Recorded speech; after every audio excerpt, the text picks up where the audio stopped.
Expectativa para ter o Coronado, finalmente. E a volta do Pedro Raul é agora. A volta do Pedro Raul não tem tanta certeza. Mas o Coronado. Então, ele chegou dizendo que ele precisava de pelo menos 10 dias de preparação, né? De preparação. Então, tá ele que falou 10 dias, então, se não forem 10 dias, ele vai ter que explicar por que não são 10 dias. Não sei se tem muita essa expectativa, eu acho que vai mudar muito dependendo do resultado do jogo de amanhã. Se o Corinthians entrar em campo no sábado desclassificado do campeonato, ele pode fazer o que ele quiser, com o Coronado de 9, de goleiro. Se o Corinthians ainda tiver alguma chance, talvez não seja a hora, talvez não seja o momento que ele queira fazer esse tipo de teste. Acho que essas duas voltas dependem muito do resultado do jogo de São Paulo, que não vão dar grandes chances do Corinthians se classificar, mas que matematicamente transformam o jogo num jogo definitivo de novo. Então, eu acho que depende muito do resultado da Inter de Limeira na quarta-feira. E aí, por fim, onde ele vai jogar? Ficamos uma hora aqui falando do Rames e o Coronado. Então, eu acho que a gente fez os campinhos, né, do Corinthians ideal e tal. Eu não vejo muita diferença, não. Eu acho que o Corinthians vai ter que modificar para ter um trio ali, né, mais centralizado, Garro, Coronado e um central, e o Yuri. E aí talvez as questões dos lá tem que fazer, acho que, um sistema para adaptar. O Coronado deixou isso claro na entrevista, né, de chegada dele, onde ele se sente mais confortável. Aí seria, acho que, Santo André, essa situação do campeonato não depender das próprias forças, é o momento dele fazer testes com jogos oficiais. Né? Então, é um pouco que vem por aí, né? Massa, você foi um leão aqui, falando, o Ramos tem que ir pro banco, o que é isso, tal. Quero saber onde você vai escalar o Coronado. Sobe na caixa de Gatorade. Não, gato aqui não. Esse programa não. É igual em Singapura, que não pode. Que país maravilhoso, civilizado, ninguém pode ter gato. Tá vendo? Fala, Massa. Cara, são situações completamente diferentes, né? O Coronado não pediu desculpa, não pediu para voltar, não sei o quê. O cara tá chegando agora. E eu, se fosse o treinador do Corinthians, eu daria os 10 dias que ele precisa, talvez 12, talvez um pouco mais, independentemente do jogo de sábado, se tiver chance de classificar ou não. Porque se ele entrar e se machucar, tiver uma contusão muscular, ele vai trazer prejuízo ao Corinthians, assim como foi com o Pedro Raul e outros jogadores que entram, saem de outro ambiente, chegam e jogam de cara e se machucam, né? Então o Coronado não vai dar para escalar Rojas, Coronado e Garro. Já estou avisando também. Não vai dar para escalar todo mundo. Vai, só não ter ponta. Mas aí, vai como? Garro 2 e Coronado. volantes, 4-2-3-1, é isso? 4-4-2. Rojas, Garro e Coronado, é isso? 4-4-2. Ah, tá. O Coronado como segundo atacante. Não vai, porque na coletiva, falando isso porque eu quero muito, mas na coletiva de imprensa, depois da derrota para Ponte Preta, ele falou que o Corinthians joga num jogo posicional e que ataca num 4-2-5.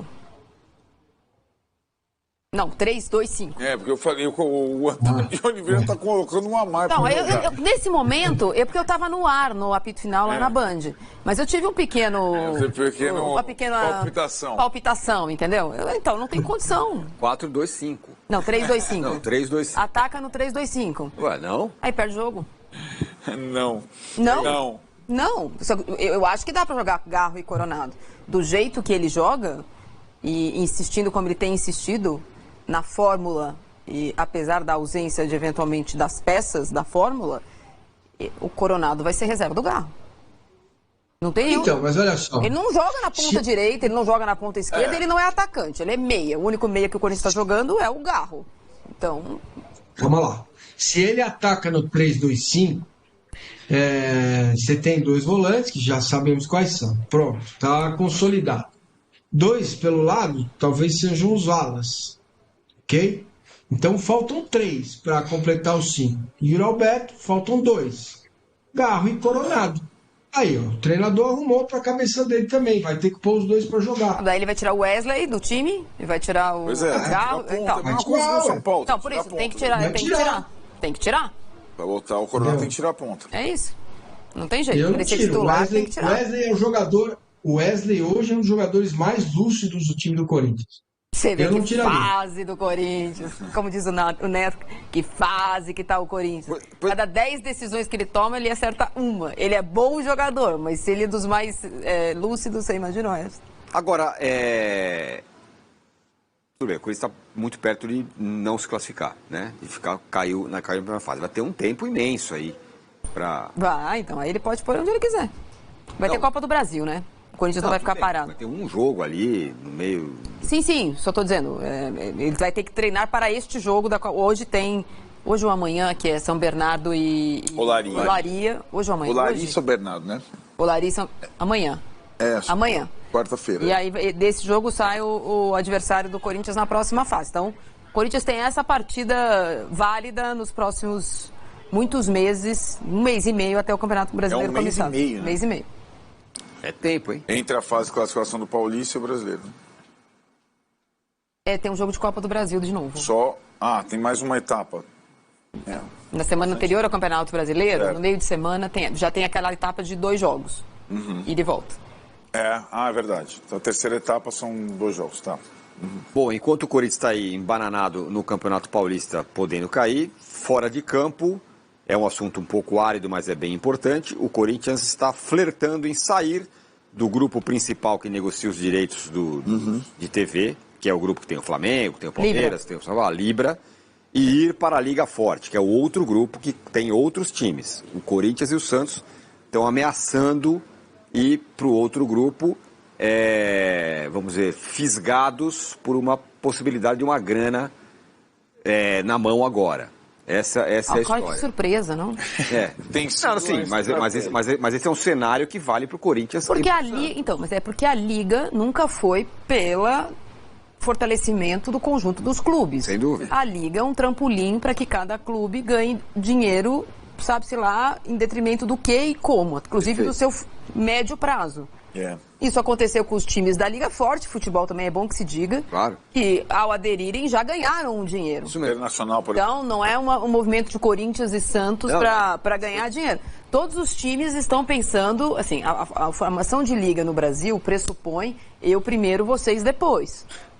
O Corinthians foi... Formação do ser humano no Brasil. O Corinthians e o Santos nesse momento condicionando a sua permanência na Libra, que também tem interesses muito díspares entre si, ao fato de que se eu sair vocês vão ganhar menos e se eu for para lá eu vou ganhar dinheiro agora. É uma negociação, de novo, que tem muito mais a ver com o que o Corinthians pensa para si e o Santos pensa para si, do que exatamente o fortalecimento da Liga pensando a médio prazo.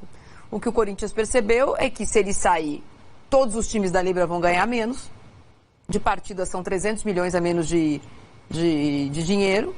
Isso afeta o Corinthians sair afeta todo mundo. O Corinthians ir para o outro lado também vai mostrar para os times da Liga Forte Futebol que, ao terem pensado a curtíssimo prazo, agora eles vão ver times que estão indo para lá ganhar mais dinheiro.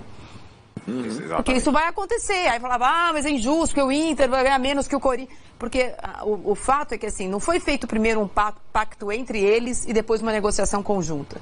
O pacto entre eles não tá firmado. É uma negociação frouxa, de todos os jeitos. A Liga Forte Futebol também, com todo respeito, se ela tivesse uma unidade mais forte, ela não aceitaria mais ninguém agora. Sim. A partir do momento que existe a possibilidade de aderir, porque vai ganhar um pouquinho mais de dinheiro, mas vai se ver numa liga em que há times com mais peso, há também uma falta de noção de que o casamento anterior tem pouco a ver com a construção de patrimônio depois. Está todo mundo pensando na construção do patrimônio, não na relação. Sim. Vale para todo mundo. Se o Flamengo fizer um movimento parecido com esse, que é o que me parece que vai acontecer no final das contas, negociações individuais, como já temos de Corinthians e Flamengo, isso vai desmantelar ainda mais. Os elos são muito frouxos. Os times não pensam no casamento em si pro planejamento de médio prazo. Nesse momento, eles unem força para ter mais força, mas ao notar que um tem mais força que o outro, eles não querem. É muito válido o argumento de que na Inglaterra a diferença do primeiro para o último na divisão de direitos de TV, ela é muito menor essa fração do que ela é no Brasil. Ok. Primeiro incorpora no Brasil tudo que a Inglaterra tem e depois a gente faz essa conta. Eu não estou dizendo que está errado, que está certo fazer isso. Só que a gente quer importar uma fórmula que não vai encaixar no que a gente tem de dirigente, de formação cultural e de direitos já estabelecidos. Então, Corinthians, Flamengo, Palmeiras, São Paulo, tem uma noção de negociação que para esses times darem passos atrás, custa. Sim. A ponto de, nesse momento, a desigualdade está aí. Eu sou super a favor de uma liga. Sou super a favor que os times tenham mais possibilidade e que o desempenho esportivo conte. Só que do dia para a noite no Brasil, a gente não consegue fazer isso aqui, porque os dirigentes são os mesmos. Para a próxima fase. Ficou difícil? Ficou difícil. A derrota para a Ponte Preta ela não estava nos planos. Mais do que não estar nos planos, ela dificulta muito a situação em termos de tabela, porque a gente contava com 3 vitórias consecutivas nesses 3 últimos jogos, e ainda assim já seria difícil, porque esse Campeonato Paulista é surreal de tão complicado. O São Paulo ainda não garantiu classificação, o Bragantino praticamente agora, e o Santos e o Palmeiras também. Mas vejam que no grupo do Corinthians, você tem Inter de Limeira e Mirassol, que fazem grandes campanhas. E com isso, essas duas equipes estão muito mais próximas, né, dessa segunda vaga, já que o Bragantino disparou com 18 pontos, para chegarem na fase de mata, né? Um dos dois apenas, né? Ou a Inter ou o Mirassol. O Corinthians seria um intruso aí. E de que forma o Corinthians poderia chegar na fase de mata? Bom, só tem uma possibilidade no que diz respeito ao Corinthians, que é vencer os seus 2 últimos jogos, Santo André e Água Santa. Nos próximos 2 finais de semana, o Corinthians irá disputar contra o Santo André e o Água Santa a sua possível classificação, tendo que vencer os 2 jogos. Com isso, o Corinthians chegará a 16 pontos. Chegando a 16 pontos, Inter de Limeira e Mirassol precisam fazer no máximo 2 pontos cada um. Eu tinha falado na live pós-jogo que eles precisavam somar no máximo 1 pontinho, porque o Corinthians vai chegar a 16 e elas podiam chegar em no máximo 15. Eu não fiz o cálculo dos critérios. Se a Inter ou o Mirassol fizerem apenas 2 pontos nessas 2 rodadas que faltam, o Corinthians vai igualar, vencendo os seus 2 jogos, em pontos a Inter e o Mirassol, mas ele vai passar no número de vitórias, porque ele vai ter mais 2 vitórias. E com isso, o Corinthians terá 5 vitórias, a Inter, porque não vai vencer nenhum jogo, né, precisaria fazer apenas 2 pontos, ficaria com 4 vitórias e o Mirassol também. Então, mesmo igualando em pontos, todo mundo ficaria com 16, se a Inter e o Mirassol fizessem 2 pontos nessas rodadas finais e o Corinthians vencesse os seus 2 jogos. 16, 16, 16, o Corinthians classificaria em segundo pelo critério do número de vitórias. O grande problema é que o Mirassol, por exemplo, tem 2 jogos para disputar. E aí precisa empatar esses 2 próximos jogos. Isso tá posto e é básico. A Inter de Limeira tem 3 jogos. Nesses 3 jogos, a Inter pode somar no máximo 2 pontos. Tudo bem que o jogo de quarta-feira, que é um jogo atrasado que a Inter tem, é contra o São Paulo, que está desesperado também, que precisa classificar. Então o São Paulo vai ajudar o Corinthians, vai ter que ajudar o Corinthians, né? Porque se o São Paulo não vencer a Inter, vamos supor que eles empatem, a Inter vai precisar somar 1 pontinho nos 2 últimos jogos que ela tiver. Só que aí isso complica demais a vida do São Paulo. O interesse aqui no vídeo não é falar da situação do São Paulo, mas é só para dizer que o São Paulo vai precisar jogar a vera contra a Inter. Vai precisar vencer a Inter. Vencendo a Inter, ajuda o Corinthians.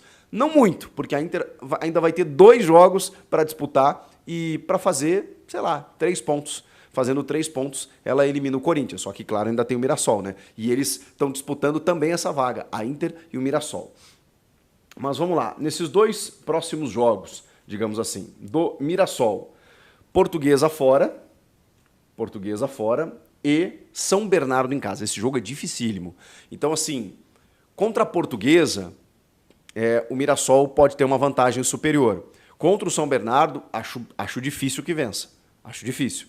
E aí tem uma chance aí do Mirassol somar, 1 pontinho, empatar contra a Portuguesa, e no máximo 1 pontinho contra o São Bernardo. É isso que precisa acontecer. E o Corinthians, lembrando, vencer os seus 2 jogos. Agora, vamos lá. A tabela da Inter de Limeira. Vai receber o Ituano, depois do jogo contra o São Paulo, contando que ela tenha perdido para o São Paulo, tá? Estamos aqui no exercício de futurologia. Precisa, no máximo, empatar com o Ituano em casa e depois na última rodada, a Inter aí complica. Vai jogar contra o Santos fora. Então, o Corinthians ainda tem a sorte que o Mirassol, por exemplo, vai encarar o São Bernardo, que é uma das grandes equipes desse campeonato. E a Inter de Limeira, o Santos, que é o líder da classificação geral. E que, já classificou, vai tirar o pé. Não. Tá disputando com o Palmeiras ali pau a pau, o líder geral. E se tiver um confronto ali na frente entre os dois, o Santos vai querer jogar em casa, vai querer ser o mandante, então vai querer ter vantagem também no confronto. Então o Santos vai jogar a Vera até o final da competição. É a grande sorte do Corinthians nesse momento. Lembrando que, contando que o Corinthians faça a sua parte nesses 2 jogos. A Inter tem esse jogo muito difícil contra o Santos e o Mirassol contra o São Bernardo.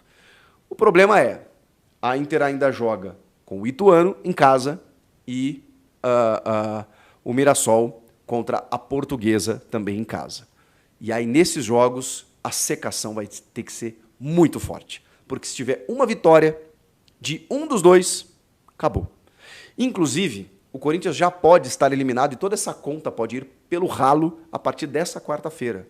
Se a Inter vencer o São Paulo, bom, mas aí eu acho que vai gerar uma crise também lá no tricolor paulista, porque já estão pedindo a cabeça do Carpini, 4 jogos sem vencer, e aí se perder para a Inter de Limeira nesse jogo atrasado, pode realmente não classificar, e aí realmente eu acho que fica difícil a sequência de trabalho dele. Não que eu concorde com isso, mas se isso acontecer, o Corinthians está eliminado. A Inter de Limeira vai, acabar atingindo 2 grandes de São Paulo ao mesmo tempo, porque ela vai eliminar o Corinthians e ela vai gerar uma crise no São Paulo. É o que a Inter pode fazer nessa quarta-feira. Eu duvido muito que isso aconteça, porque o São Paulo não vem jogando bem, mas eu acho que é o jogo do ponto de virada, assim. É o jogo que o São Paulo precisa vencer a Inter para enfim, espantar essa má fase. De um time que tem um elenco qualificado, que foi campeão ano passado, foi campeão esse ano. Então, não imagino que o São Paulo não vai vencer, mas eu também imaginei que fosse vencer o Guarani, e não venceu. Então é isso. Quarta-feira é o primeiro passo. O São Paulo venceu a Inter? Ok. Restam 2 rodadas. Nessas 2 rodadas, Corinthians faz 6 pontos e a Inter e o Mirassol fazem no máximo 2 pontos. Essa é a matemática. O que vocês acham? Ficou fácil? Ficou difícil? Ficou impossível? E a grande questão, se não classificar, é bom? Dá para aproveitar esse tempo? E aí a gente precisa entender que quanto tempo o Corinthians vai ficar parado. Vai ser um problema, né, gente? Porque, assim, não vai ter arrecadação de bilheteria, não vai ter premiação do campeonato, vai ficar de fora do Campeonato Paulista e de fora da Copa do Brasil do ano que vem. Como o Santos, por exemplo. O Santos não está disputando a Copa do Brasil esse ano. E a Copa do Brasil a gente sabe que é muito rentável. E é uma grande perspectiva de um grande título na temporada. Tá, Chico, mas está fora mesmo? Pode conseguir vaga na Copa do Brasil ainda? Pode. Ganhando a Sul-Americana ou a Copa do Brasil ou o Campeonato Brasileiro. Eu acho até que no Campeonato Brasileiro, estando entre os classificados para a Libertadores, isso já garante. Mas eu preciso confirmar essa informação. Mas ficou difícil, porque via estadual o Corinthians não vai ter a vaga assegurada na Copa do Brasil do ano que vem. E quando que o Corinthians volta a jogar? Corinthians eliminado do Paulista, a última rodada no dia 10 de março. Quando que o Corinthians volta a jogar, se realmente for configurada essa eliminação? A segunda fase da Copa do Brasil, ela está marcada para acontecer ou no dia 5, 6 de março, ou nos dias 12 e 13 de março. Então, como a última rodada do Paulista é dia 10 de março, ou o Corinthians joga na semana anterior ou na semana subsequente. Vamos imaginar que no dia 13 de março seja o último jogo do Corinthians, depois do Paulista, segunda fase de Copa do Brasil. Depois disso, o Campeonato Brasileiro, ele estreia no dia 14 de abril. A primeira rodada, 14 de abril, um mês depois. Tá, mas o Corinthians vai ficar um mês parado? Não, porque tem a Copa Sul-Americana. A questão é que a Copa Sul-Americana ainda não tem a definição dos grupos da primeira fase, né, da fase de grupos. Esse sorteio acontece na sede da Conmebol, junto do sorteio dos grupos da Libertadores, no dia 18 de março. 18 de março, com a primeira rodada prevista da fase de grupos da Sul-Americana para os dias 3, 4 de abril. Então, na primeira semana de abril, o Corinthians deve ter uma partida pela Copa Sul-Americana e no dia 14 volta ao Campeonato Brasileiro. Então, se tudo der errado para o Corinthians, ele pode disputar uma partida no dia 13 de abril, no dia 13 de março, a segunda fase da Copa do Brasil, depois da última rodada do Paulista, dia 10 de março, e no dia 3 de abril, a primeira rodada da Sul-Americana, para dia 14, o Campeonato Brasileiro. 20 dias.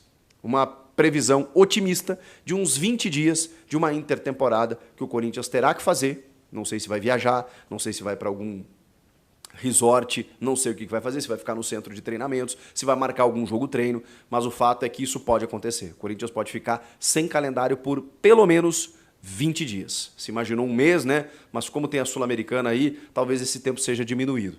E mesmo assim, bastante tempo para o Antônio Oliveira, enfim, ter tempo de trabalhar, treinar a sua equipe, ver se contrata mais um ou outro reforço para seguir adiante. Lembrando que a janela fecha no dia 7 de março. E sobre isso, tem uma tentativa que aconteceu por Thiago Heleno, 35 anos, zagueiro do Atlético Paranaense. Foi uma ligação, na verdade, do Antônio Oliveira, que trabalhou com ele no Atlético Paranaense e que tinha o desejo de contar com um zagueiro experiente, tem, né? O Corinthians ainda negocia a contratação do Kaká, que ainda não desenrolou lá com os japoneses, mas é uma possibilidade que isso ainda aconteça. Mas diante disso, nesse meio tempo, o Antônio Oliveira ligou para o Thiago Heleno para saber qual a sua situação. Ele tem contrato só até o final deste ano, e ele ainda não foi procurado para renovar, mas a tendência é que a partir da semana que vem ele comece a encaminhar sua renovação no Atlético. Inclusive o desejo do jogador é permanecer no Furacão por mais uma temporada, além desta que ele vai disputar. Então, foi uma sondagem, foi só uma sondagem mesmo. Qual a situação? Tudo bem? Você viria? O Corinthians, diretoria, comissão técnica, não gostaria pela idade do Thiago. Vocês sabem que jogadores acima de 30 anos, a nova diretoria está evitando. Apenas negócio de ocasião, situações muito específicas. Então, o Thiago Heleno seria por uma questão muito particular e vontade do Antônio. Salve, salve, fiel! Seja bem-vindo ao canal Corinthians Atualizado. Se você não quer perder nenhuma notícia do Timão, então já deixe seu like, se inscreva no canal e ative o sininho das notificações. O Corinthians mantém sua presença expressiva no cenário de transferências, pelo menos até o encerramento da janela no início de março. Um jogador que despertou interesse do Timão pode se tornar um novo reforço para o técnico Antônio Oliveira. Entretanto, é necessário ponderar que não há negociações em curso neste momento. No primeiro contato da diretoria corintiana com o jogador, o Al Hilal solicitou um empréstimo de apenas 4 meses para o meia de 26 anos, proposta que foi prontamente descartada. Vale ressaltar que o Corinthians foi o pioneiro entre os clubes brasileiros a manifestar interesse no jogador no início do ano passado, quando Matheus atuava pelo Al Hilal. No entanto, o entusiasmo esfriou após os primeiros diálogos da diretoria alvinegra com o time árabe, especialmente com a chegada de Matias Rojas. Ademais, o brasileiro optou por se transferir para o Cruzeiro, seu clube de coração, o que afastou definitivamente o jogador do Corinthians naquela ocasião. Contudo, o destino pode agora reunir as partes novamente. Atualmente emprestado ao clube mineiro, o jogador tem seu passe fixado em 60 milhões de reais. Portanto, para mantê-lo, o Cruzeiro precisará desembolsar essa quantia estipulada ao Al Hilal. No caso de o Cruzeiro não conseguir tal montante, ou considerar abrir mão do jogador devido à atual situação financeira, o Corinthians poderá ressurgir como um candidato robusto para contratá-lo. É isso, nação fiel, até o próximo vídeo, com mais notícias do Corinthians aqui para vocês.